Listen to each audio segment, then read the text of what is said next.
Now that you've got your presence established, it's time to start cranking out some quality organic marketing content. Let's look at some of the types of content you can create, curate, and leverage in your Facebook marketing. First, let's talk about basic posts. So much emphasis has been placed on visual media like photos, memes, and videos in recent years that many people have forgotten the power of good old-fashioned text. A basic textual post can accomplish a lot, and in fact, can actually stand out a lot in today's news feeds that are often filled with non-stop cliché viral images and videos. A standard textual post can be an excellent pattern interrupt in these cases.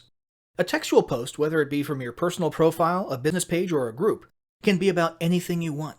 It might be a piece of content in and of itself, like an informative blog post. It could be a link back to some other content elsewhere, such as your blog or website or your YouTube channel. Other great ideas for content are questions, stories, and jokes. These can be great for boosting engagement and getting conversations started. A newer feature worth mentioning is the ability to make your textual posts appear as bold text on a large colored background. This is an awesome attention-grabbing feature that's definitely worth trying for short messages. There's only room for 2 or 3 sentences. Finally, a poll is a great way to boost engagement in your textual posts as well. Asking questions is already something that boosts engagement, and people love voting on things. So naturally, when you pair the two together, you're likely to get some great social traction. Here's a quick hint. For polls, always say something like, "Tell us why" in the comments below, so people can talk about their opinions and get some conversations and extra engagement going.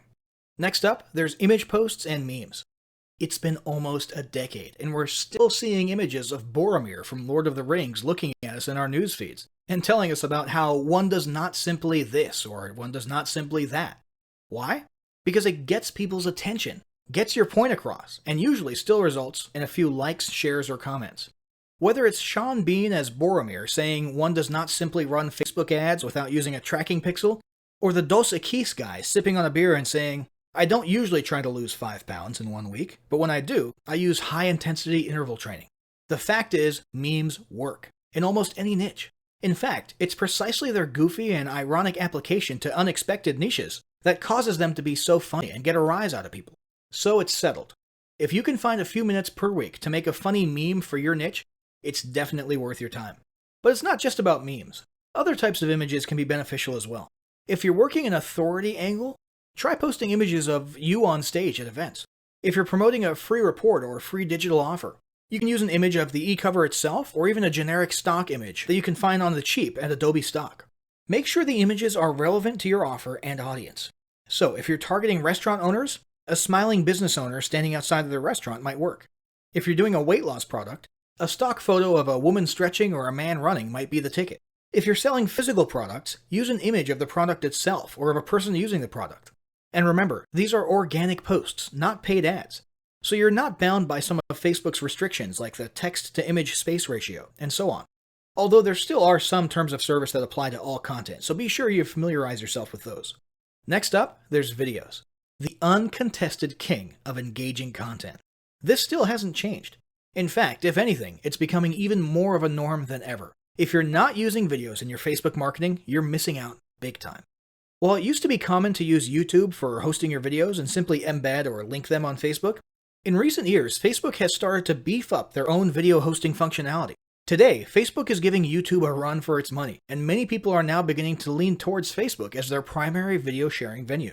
This is beneficial not only to Facebook, but also to marketers because Facebook has made its videos super engaging by making them autoplay with no sound while people are scrolling or swiping past them in their news feeds. This results in a ton of views and engagement. So, video content is a must. But what types of video content should you be incorporating into your marketing? There are several options. There's regular vlogs, talking head videos, selfie videos, screen capture videos, instructions, tutorials, tips and tricks, funny videos, motivational videos, animated explainer videos, short advertisement videos, inspirational videos, slideshow videos. The list goes on and on. Any way you're able to convey content or messages via videos is great. More recently, Facebook has introduced live streaming videos. You can literally host a live video feed or show and even invite others on for split-screen interviews and discussions from just about any device. All of these innovations in Facebook video sharing are helping to propel Facebook further into the video marketing spotlight, and it's not a trend you want to miss out on. Now let's talk about curated and repurposed content. Not all content needs to be created by you or your team from scratch. One very popular form of content marketing is content curation. This means finding existing content from someone else and simply resharing it yourself. This can be done simply by using the share button on Facebook to share other interesting or entertaining posts, and add your own comment or commentary. Another way to curate content is to manually republish it. This can mean copying excerpts from someone else's blog, a news article, or a book, and so on. Just ensure you always attribute it to the author. For example, here's some great tips from the folks at such and such blog. And try to always put your own comments at the beginning or end and ask your audience what their thoughts are. This is a mutually beneficial form of content marketing because you're spreading the exposure of the other entity's brand, which they'll appreciate, while also posting content with almost no work required on your part. Another option for quick content publishing is to repurpose your existing content. Do you have ebooks, reports, or guides of your own? Why not take a chapter from one of your ebooks, tweak it at the beginning and the end, and publish it on Facebook? Heck, you could turn an ebook or report into a whole series of Facebook posts covering a whole week. Have a blog on your website with interesting articles and posts? Why not post a teaser or excerpt from each blog post, old or new, and a link to the post in question? Same goes for videos, podcasts, interviews, and so on. If you've been online long enough, there's a good chance you'll be able to repurpose a lot of your old content into Facebook posts. Now let's talk about boosting content. Although this guide is about organic content and not paid ads, it's worth mentioning that you can pay to give your organic content a little kickstart and increase the reach and exposure of it. You can do this by choosing any organic post of yours and clicking the Boost Post button. This will open a new screen where you essentially turn your post into a paid ad for a limited amount of time. You can set a budget, choose an audience, and many of the other settings you'd usually apply to creating a paid ad. This will get your post in front of many eyes that otherwise would not have seen it in their news feeds.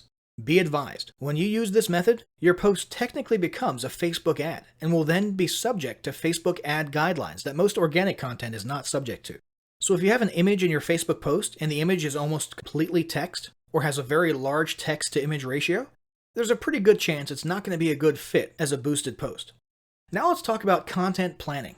Planning out your Facebook marketing strategy is super important. The last thing you want is for your Facebook presence to turn into one of those where you set up a page, post a few things, and then becomes lifeless for months at a time. This happens a lot.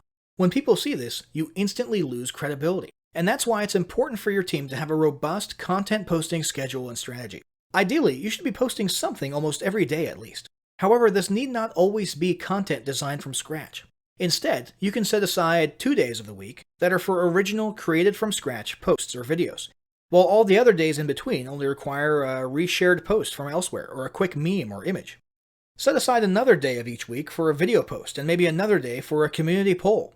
If you have a regularly updated blog or YouTube channel, you can also simply add a new step to your blog posting or YouTube uploading workflow, in which after each post or upload, a link to the new content should be shared and teased on Facebook.